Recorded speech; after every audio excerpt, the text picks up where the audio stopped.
Hello and welcome. I'm Richard Duffy, the co-chairman of the Arlington Historical Commission and the newly elected vice president for program at the Arlington Historical Society. I've been invited here to the Arlington studio to recreate for you the debut lecture in the Town of Arlington Bicentennial Program Series. This lecture, originally given at Town Hall in October of 2006, is entitled Arlington 1807-1907, the first 100 years as an independent town. I hope you'll enjoy tonight's special recreation. The first image I've chosen for this presentation really says it all in one page. This is the title page, in fact, from Cutter's 1880 History of the Town of Arlington, Massachusetts, where he very conveniently recites for us that the town was formerly known as the 2nd Precinct in Cambridge or the District of Menotomy, and afterwards the town of West Cambridge. So given the fact that we've had so very many names, it's understandable how folks could become confused. But by the end of this talk, it will all become clear. This is a historical map of the town of Arlington, and it shows the present boundaries of the town and also the town's boundaries at its largest point. And we can see that at one time, the independent town of West Cambridge extended right into the center of Fresh Pond. You see that in the lower right corner of this image.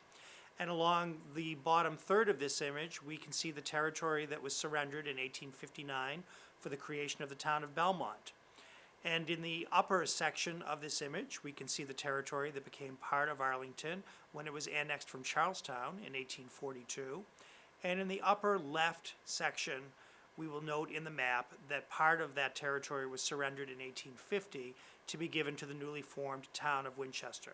So Arlington was, at its peak, fully a third larger than it is today, its present 5.5 square miles. In order to understand the territorial gains and losses, you see in this image here a map of Middlesex County, or a section of Middlesex County, in the 1700s, before Arlington became an independent town. And what we can see from this is just above Arlington, the town of Lexington, and above that, the town of Billerica. What's interesting to note is that when the original townships were established by the Puritan settlers, for example, the town of Cambridge would extend from the Charles River, as it does today, all the way up to the Merrimack River. And little by little, as these formerly remote settlements acquired a meeting house and developed more of an identity as an independent community, a town would be formed. Thus, we have the formation of Billerica in the middle of the 1600s, the creation of the town of Lexington in 1713. But it would be nearly 100 years before Arlington, relatively close to the mother town of Cambridge, would obtain its independence. One of the very first steps towards Arlington's independence as a separate municipality was the establishment of a schoolhouse in the District of Menotomy. Menotomy was an Indian name, and it was a purely informal description of the area, which was really settled as a village. And this is an image of the village school. It was located in the first burying ground. So what is unusual for Arlington in its quest for independence was that it had a schoolhouse and it had a burying ground before it actually had a meeting house and settled a minister. It would eventually, 40 years after the construction of the schoolhouse, gain independent, or rather semi-independent status as the 2nd precinct or the 2nd parish of the town of Cambridge. To be a precinct in the colonial days conferred many more privileges and rights and responsibilities of self-government than is the case today, where precincts are really here in the town, convenient ways of determining polling places and organizing our town meeting. If a community was designated as a precinct, it would have its own precinct clerk, precinct treasurers, and precinct assessors, as you can see on the list of officers and the years that they served in this image here. One of the least popular jobs in the precinct, however, as you'll see in this image, was to be the precinct collector, because there you had to go to your friends and neighbors and collect taxes from them. And one of the things we notice is that different individuals who would be nominated by the precinct meeting to serve as a precinct collector would at various times through history refuse to serve. And if you refused to serve, you had to pay a fine. And in some years, nobody wanted to serve as the precinct collector, and they would have to put the job out to the lowest bidder. Now we're ready to think about Arlington having gone through its years as a precinct and think of it more as an independent town, which status it would obtain by 1807. Here we have an image of West Cambridge showing its territory as it was originally laid out. You can see at the upper image what is today's Massachusetts Avenue corridor passing, and that is where the boundary stopped. We did not acquire the land that was largely north of Massachusetts Avenue for another 35 years. But you can see below Spy Pond, quite visible in this image, a lot of territory in the town of West Cambridge that went on to become part of the town of Belmont. So this is a very early map of the town from the year 1830. This image, made from a woodcut in 1817, depicts the town of West Cambridge. We can see on the left the 1734 meeting house, and in pretty much the center of the image, right adjacent to Massachusetts Avenue, we see the original location of the Whittemore Robbins House, which is one of the town's more familiar landmarks, albeit in a new location. Here we are at the junction of Pleasant Street and Massachusetts Avenue, then known as the road to Watertown and the road to Concord, in the year 1817, looking toward Lexington. Once Arlington, or as it was officially known, the town of West Cambridge, became an independent municipality, it had the right to send a representative to the General Court, that is the legislature of Massachusetts. It was not until later in the 19th century that there would be a system of proportional representation. So this was very important for Arlington because it felt that its interests as a community were distinct and separate from those of the mother town of Cambridge, which, by the standards of the day, was rapidly urbanizing. It's also interesting to note that in the year 1807, when the second precinct of Cambridge became an independent town, so it was that the third precinct of Cambridge became the independent town of Brighton, Massachusetts. One of the other differences in the town was that selectmen would be elected to manage the executive affairs of the town of West Cambridge. Originally, there were 5 selectmen, and that was found to be too many for the community. So soon after, the number of 3 selectmen would be settled upon, and it would remain 3 selectmen until 1952. The selectmen generally met on the last Monday evening of each month, and you see here in about the middle ground, you can see the general store of Colonel Thomas Russell, and above his general store was a meeting room. And it would be here in the days before a town hall was built that the selectmen would meet, approve the bills for payment that would be presented, and the treasurer would be there to pay those bills. There were many interesting offices in the town of West Cambridge, and these were not unusual to West Cambridge. These were offices that were very necessary in all communities. There would be a surveyor of lumber to make sure that wood would be fairly measured. There would be fence viewers to make sure that the boundary lines were appropriately established between property owners. Fire wards, who would be the volunteer fire watchmen of the day. Field drivers and hog reeves, who were to make sure that stray cattle and stray pigs were appropriately dealt with in the town pound. Tithing men, who were not actually there to collect tithes from people, but rather to assure that law and order were maintained on Sunday, the Lord's Day, and a clerk of market to assure that the market activities of the country town were properly carried out. Here we have a very interesting early law passed in the town of West Cambridge. It was voted that neat cattle and horses be restrained from going at large the present year, excepting that each family shall have the privilege of letting or turning out 1 cow to go at large from sunrise to sunset, provided that the owner of each cow shall affix a tag to its neck with the name or initial letters of the owners thereof. This long bit of paper in a frame attached to the outside of the Arlington Historical Society's entrance is in fact the oldest surviving example of the town's annual report. And it is fundamentally a statement of expenses and income of the town. And the detail of this is really fascinating. One of the first things we see for this statement entitled The Statement of Expenses for the Town of West Cambridge from May 1910 to May 1911, are that the poor take up a large part of the budget. The poor were cared for locally. There was not a state system of welfare or a federal system of welfare. The persons in the town were looked after by the townspeople themselves if they needed any kind of public assistance. This might be orphans, the elderly, or persons who had fallen upon hard times. The selectmen carried out the duty both of being selectmen and overseers of the poor.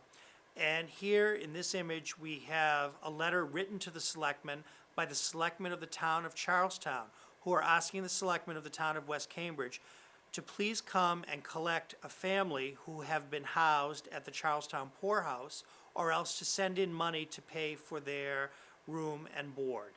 And this was such an important aspect of being in a town that if you were not properly settled and believed to be the resident of a town and you fell upon hard places, you were returned to the town from which you came. Here we see an accounting.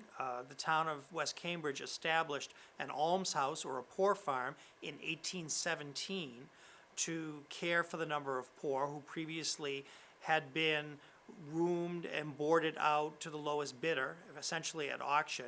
And here we see a very interesting array of expenses, including a load of peat that had been cut from, presumably, from the Great Meadows of Lexington to provide for fuel, as well as mittens and shoes and other articles. And this would be reported year in and year out in the town reports.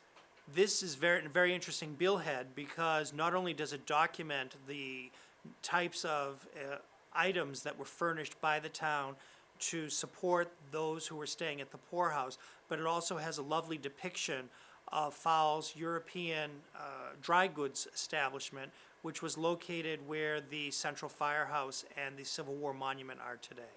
Again, because these receipts of the poorhouse expenses survive, we have the opportunity to have saved for us different advertisements. This one here is for a new establishment of Captain Stern's clothier's business and wool cardings. And the reason that this exists is because different of the residents of the poorhouse would be sent out to work, if that were at all possible, to gain a day's pay. And this is a receipt from some young people who were sent to work in Captain Stern's clothier business to be involved spending the day carding wool. This image here shows the town of West Cambridge growing. Up near the junction of Appleton Street in the going towards the Arlington Heights area was built that same year in 1810 a brick schoolhouse. You see the one-room schoolhouse here. We do not see an image of the inside, photography having been primitive, but this image here, taken up at the Shelburne Museum in Vermont, would give a pretty reasonable idea of the primitive conditions that would have existed in a one-room schoolhouse of New England. And speaking of schoolhouses, here's an interesting regulation from 1820 that says, "No children shall be admitted to a man or master's school until they shall be enabled to read in the words of 2 syllables by spelling the same." An interesting aspect, a woman's school or a mistress's school would be for young children. And once you had learned to read and spell a bit, you would be sent to a man's school. And school would be in session for a couple of 6-week periods per year, and the teachers in the school would be students who had come in from Harvard College. Next, we see an interesting item that we don't expect to see, that being for military stores agreeable to law. West Cambridge had its own militia, and it would get together with the militia of other neighboring communities, such as Watertown or Cambridge or Lexington, and get together to recreate war games. And here we have an image of Spy Pond with Elizabeth Island in Spy Pond. And in order to recreate, if you will, Indian battles to prepare militia eventually to fight in the Wild West, one of the militia would be disguised as Indians and set up an encampment on Elizabeth Island, whereupon the island would be bombarded by cannon fire. The Indians would escape to the opposite shore and be captured with muskets and marched into the center of town. And it was all very dramatic and part of the military exercises that characterized the preparedness of any independent Massachusetts community. Here we have a side bag in leather with the initials WCLI, standing for West Cambridge Light Infantry. After military expenses came that for maintaining highways. And highways were of great concern in the early years of the town because there weren't that many of them. There was essentially Pleasant Street, Massachusetts Avenue, Broadway, Mystic Street, and a few others. Otherwise, the places that we know as streets were essentially private lanes and were not maintained by the town. Here we have the junction of Lowell Street and Massachusetts Avenue, what's known as the foot of the rocks. What's interesting to know about this image is Lowell Street was originally a county turnpike that was to have been built through the center of town. It would have run north of the Mill Brook. It would have put many mills out of business. And an agreement was struck whereby the county road would end at this junction with Massachusetts Avenue. So the town of West Cambridge agreed to go into a considerable expense in order to move Massachusetts Avenue to its present location in order that it meet up neatly with the new county highway. And that was how the lawsuit was eventually settled. And here we see we've returned to the quintessential image of the town of West Cambridge from that 1807 woodcut. It's interesting to think that West Cambridge grew slowly but steadily. It began as a town of only 900 inhabitants, but pretty quickly moved along. People began to settle in Arlington, far more of the outskirts. And within the first 25 years, Arlington had grown substantially to about 1,300 folks. The stagecoach passed through town on its way to Lexington and points beyond, and new town roles were created in the 1820s. That of the fish preserver, which is not meaning someone who salted fish, but rather someone who worked to regulate the fishing that went on in Alewife Brook and the Mystic River, because already the fish stocks were becoming depleted through overfishing. A sealer of leather, there was considerable slaughter and tanning activities taking place in the community. The weigher of hay, as well as general school committee men, because until the 1820s, the selectmen were all things to all people, and they were serving as the school committee as well as the overseers of the poor, as well as being the selectmen. One of the things that was generally overseen by the town was the fire service, and here we see the leather fire bucket of Thomas Russell, an early selectman of the town, marked WCFS for the West Cambridge Fire Service. It was important that each member of the fire service have his bucket ready at the door in case of inspection, and it was his job to show up with his bucket and to form the bucket brigade. The town would eventually invest in hooks, ladders, eventually pumpers, and it would be town-owned equipment and volunteer service. Here we have a wonderful oil painting of Arlington Center. We are looking at the junction of Broadway and Massachusetts Avenue. The building you see with the brick ends and the white facade was the Arlington House Hotel, built in 1826. It's where the Starbucks is located today. And on the other side, believe it or not, that building is still standing, although you wouldn't recognize it on the other side of the street. The red building was the old Masonic Hall, and it had commercial stores down below. The top floor burned, but the two bottom floors are still standing and used today. An interesting development in 1837 was the establishment of the public library. It had been officially organized 2 years earlier in 1835, but Jonathan Marsh Dexter, at his home, where Carberry's Bakery is located today, established the first library for young people in the United States, the first juvenile library, and West Cambridge now had its very first cultural institution. And we can see here that we've pulled the map out, and we can see that there is territory adjacent to the Mystic River and Lakes that is identified as Charlestown, and that territory would be joined to Arlington in 1842, the same year that the town of Somerville became independent from Charlestown. One of the very first things that happened when the town of West Cambridge acquired new territory from Charlestown was to establish a new cemetery. Prior to this, there had been only the old burying ground, which had become quite full. And here the town desired to create a cemetery, while not as elaborate, that would imitate the good example in the neighboring town of Cambridge of Mount Auburn. and so they conferred upon it the name of Mount Pleasant. And here we see an image of Mount Pleasant Cemetery laid out nicely with trees and ornamental fencing, and it was Arlington's version of the Garden Cemetery. Arlington was growing in other ways. The railroad would soon be coming to town. Here we have a depiction of the first of Arlington's railroad stations on the left. But yet Arlington in many respects still remained a country town with its meeting house, which eventually would be replaced by this structure in 1840.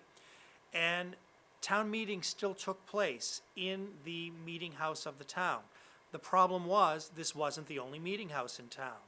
This was the congregational meeting house that had become of the Unitarian persuasion in 1828, but there was also a Baptist meeting house in town, and people of other religions moving into town who were saying, well, why is it that the Unitarians are getting the rent so that we have town meeting here? We really should get to the point where we have our own town hall that is free of any kind of association with any churches. Here we are back in the image of Arlington Center. You notice the old 1834 meeting house on the left, which would be replaced in 1840 by a new meeting house for the First Parish Congregational Church, which had become a Unitarian church starting in 1828. At the time it became a Unitarian church, and by the time this meeting house was built, there were sectarian differences in the town. The Baptists had been here since the late 1700s, and they were feeling, why is it that we're having town meeting in the Unitarian church? Later on, the Universalists would separate from the Unitarians and build their own meeting house, and differences grew among the different religious factions in town, saying, look, it doesn't make sense anymore for us to be meeting in a church. We're a proper town, and we should have a proper meeting place. Yet, things moved slowly in this country town, and this church remained in use as the town hall until town hall was built, which I'll talk about in a moment. This meeting house may look familiar to folks, and you may think that it is the Unitarian Church that stood until it burned in 1975. But in fact, this church itself would burn in the 1800s, taking the fire equipment that was stored in it with it. In 1853, Arlington built its very own town hall.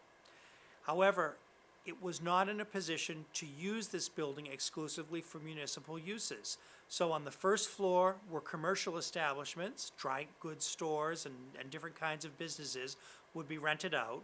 And through the center entrance, people would gain entry to the town hall itself, which was, just as the name implies, it was a big hall. And here we have a wonderful interior shot.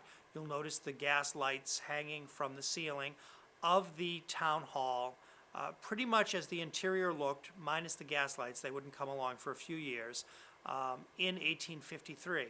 The town also had offices in this building for the town treasurer and the town clerk.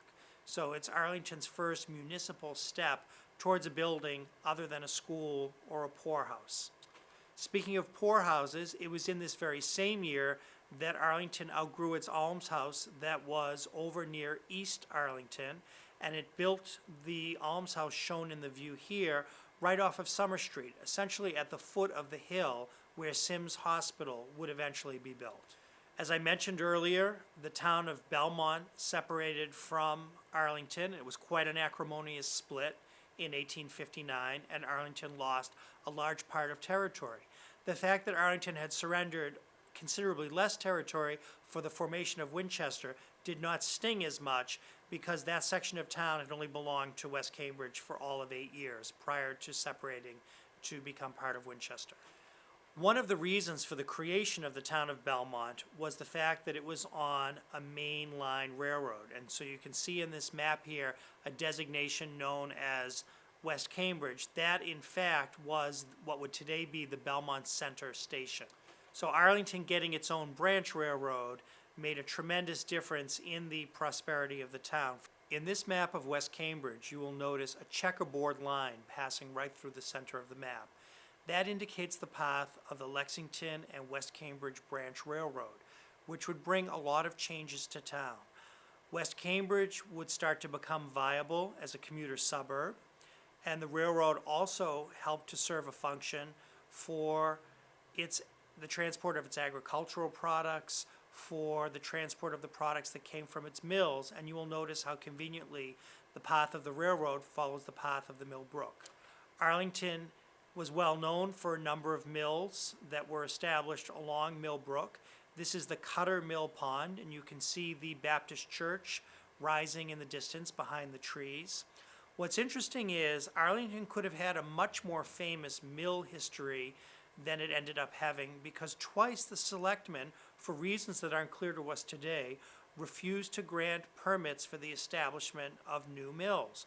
One of the mills that came to Arlington eventually went to Waltham and became the Waltham Watch Company, and another mill that wanted to set up shop on the Mill Brook eventually became the Ames Plow Company, of Ames shovel fame, eventually settling in Easton, Massachusetts, and other locations. So Arlington flirted with fame on 2 occasions, but it was not to be, because Arlington really did not identify itself as being an industrial town, but rather an agricultural town. Nonetheless, different mills would set up in the town. This was a tide mill established by Benjamin Franklin Woods on the Mystic River at the foot of Franklin Street. But these mills would not be big businesses. Rather, they would be mills that would be established to supply the needs of the small town and the local towns around it. Arlington, as I mentioned earlier, was primarily an agricultural town, and it was in the middle of the 1900s that it began to experiment with more scientific ways of gardening so that its products' growing season could be extended further into the year, and that different methods of growing crops could be experimented with. Here we have, getting towards East Arlington, the farm of George Pierce. George Pierce is credited with establishing the first scientific celery beds, and celery would become Arlington's main cash crop for many years, on the banks of Spy Pond. His farm extended from Massachusetts Avenue all the way back to Spy Pond, and he had orchards on either side of his house, for which a local variety, a local Greater Boston variety of apple known as the Williams apple, which we consider an heirloom variety, was particularly famous here in Arlington. And of course, Arlington became very famous for market gardening because it had the greatest number of acres under glass to be cultivated anywhere in the New England states. And here are the very expansive greenhouses of Warren Rawson, over near the junction of Warren Street and Rawson Road and Medford Street. And we see this delightful lithograph from the turn of the 19th century into the 20th century of the various seeds and crops that were made famous here in Arlington by Warren Rawson. The railroad brought prosperity to the town because it made possible the efficient transport of ice. And the ice that was harvested on Spy Pond was famous and shipped throughout the world, shipped as far away as India, but certainly to Cuba and to the southern states. And it remained a very important industry in Arlington and gave rise to the ice tools manufacturing business here in Arlington well into the 20th century. So with this very prosperous town, here we see an image taken high up above Pleasant Street looking towards Spy Pond. You can see the ice houses in the distance and the grand homes that were built along Pleasant Street, because with the coming of the railroad and the prosperity of market gardening, it attracted a different class of people to the town. Not only the local farmers and the local industrial people, but also people who would commute in and out of Boston by railroad, who had great businesses in Boston, but who wanted to live in Arlington not only for the summertime, but all year round. This class of citizens became disgruntled fairly soon after settling here, and many of them built fine homes on Pleasant Street, because the town as yet still did not have a high school. It was mostly grammar schools, 1, 2, or 3-room school buildings. Here we have a picture of the old Cutter School with Aunt Alice Bean in the background as the school teacher, and the students gathered here near the Arlington Heights area. So it was not until 1864 that the town saw fit to operate a public high school. And the reason I say operate a public high school, this is a picture of the Cotting High School, which had been built in 1858 and which was operating as a high school, but it was a private school known as the Cotting Academy. And finally, a half dozen years later, the town saw the wisdom of taking over the private academy and operating a college preparatory high school. This image that we see here is on Academy Street, appropriately enough named, and it is the present site of the Masonic Temple on Academy Street. By the 1860s, shortly after the high school was established, Arlington had its first public park, which was a gift of Squire Russell to the town. The park is located where the parking lot, the municipal parking lot of Arlington in the center is located. But here is an image of it with the flagstaff to the left. Here's a wonderful view taken in 1867, which would be a significant year in Arlington history. We are looking east down Massachusetts Avenue. We see Broadway heading towards Charlestown at the left, and curving to the right is the continuation of Massachusetts Avenue.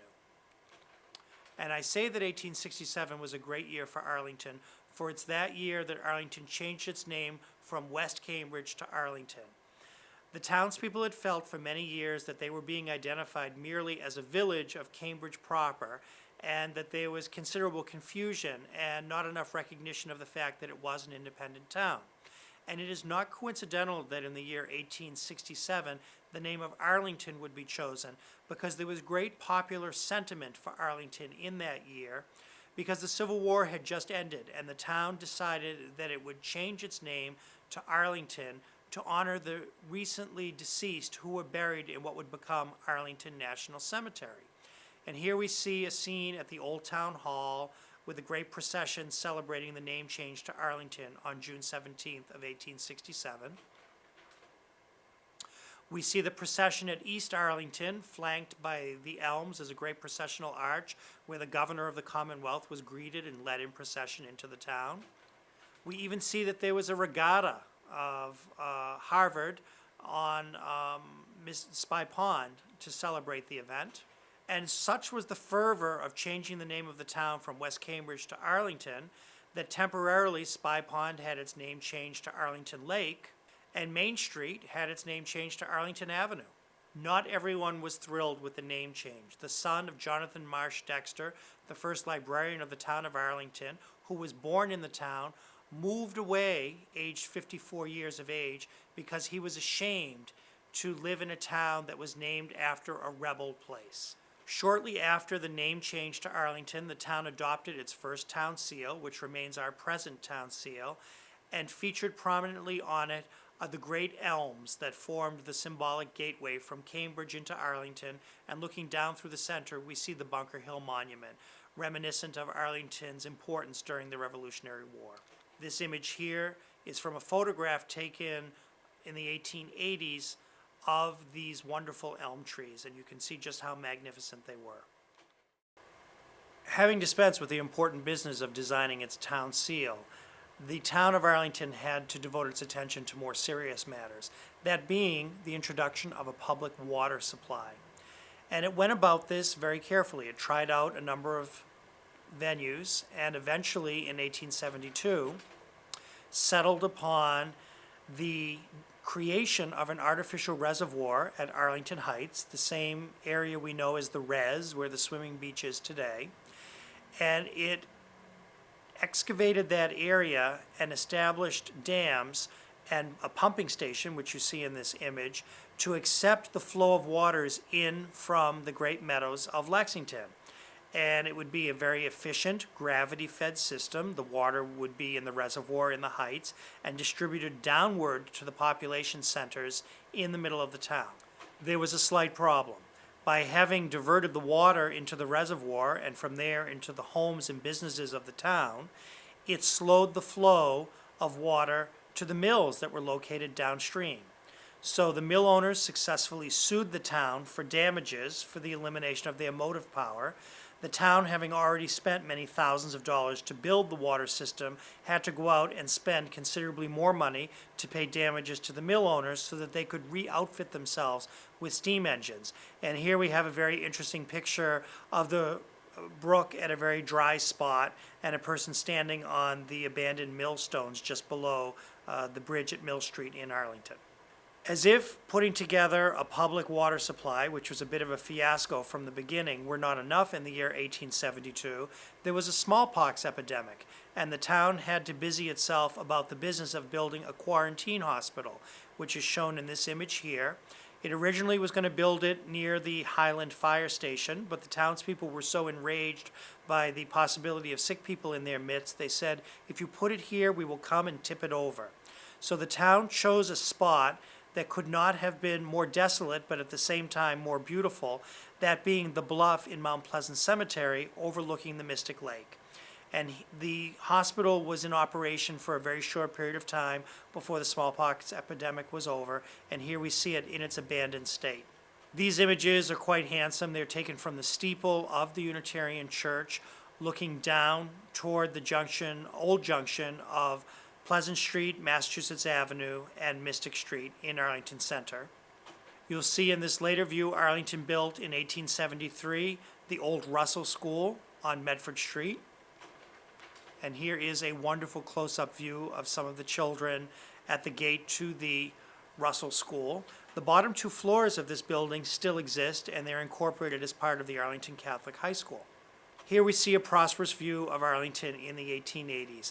The town hall, the Unitarian Church built in 1856, the interesting juxtaposition of the railroad shed there in the foreground. But Arlington was questioning whether it could remain an independent town for much longer, especially given the fiasco that the public water supply had turned into. So Joseph S. Potter, who was serving as Arlington State Senator and previously had served as one of its selectmen and state representatives, the designer of the town's seal, and a really prominent citizen in the town, worked very hard to consider Arlington being annexed to the city of Boston in the same way that Dorchester, Roxbury, Charlestown, and Brighton had been annexed to be part of the city. So the town meeting voted overwhelmingly by just an incredible margin to have itself be annexed to the city of Boston. Unfortunately, the city of Cambridge felt differently, and without Cambridge joining the metropolitan movement, that would not come to pass. So it was that Arlington remained and would always remain an independent town. With being an independent town meant providing for itself, and provide for itself it did.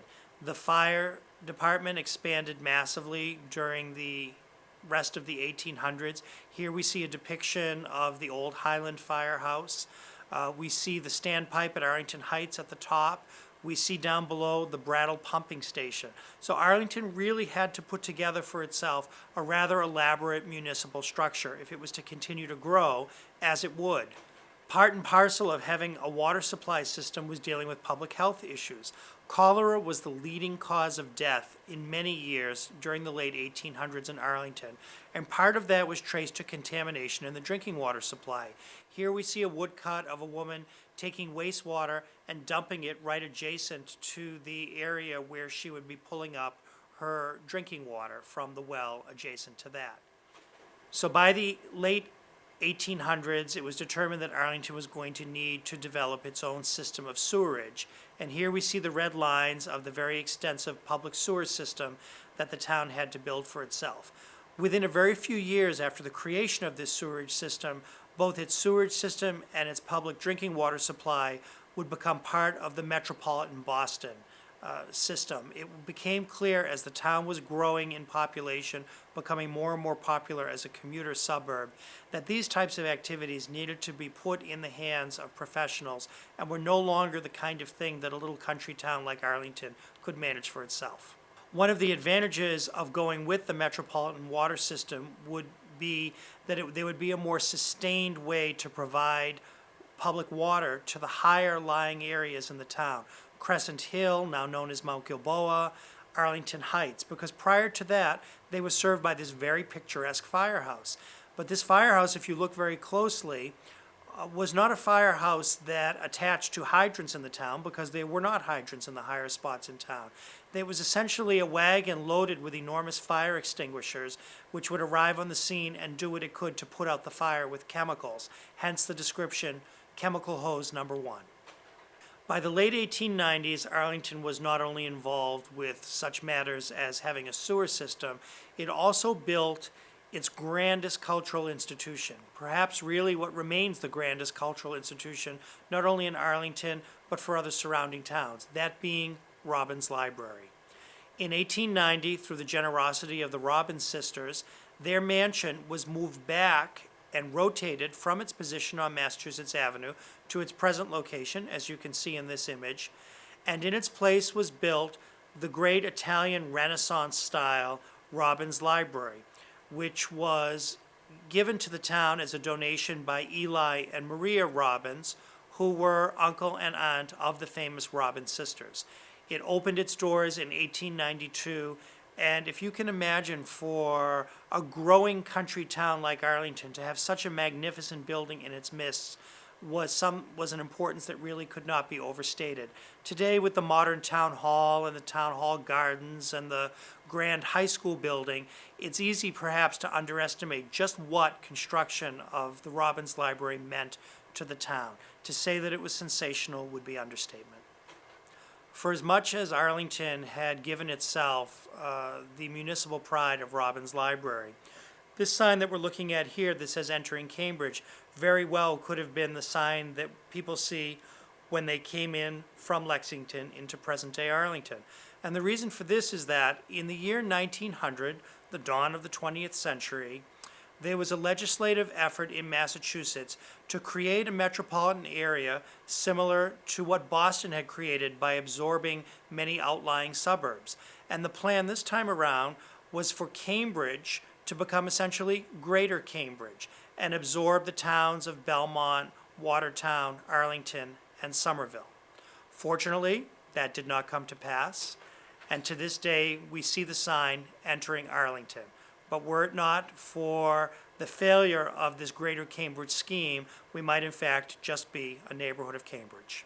This is a wonderful image of the trolley car heading towards Cambridge in front of the Old Town Hall, decked out with bunting on Patriots' Day in the year 1901. The town has grown rapidly. It's still remaining a strongly agricultural town, but the flavor of the town is becoming more and more that of the trolley car suburb. There are 4 trolley car lines converging in the center of town, Mystic Street coming in from Winchester and Stoneham, Medford Street bringing passengers in from Leechmere, Somerville, and Medford Hillside, Broadway bringing in folks from Charlestown and Somerville, and of course the Massachusetts Avenue trolley car line that we see here today.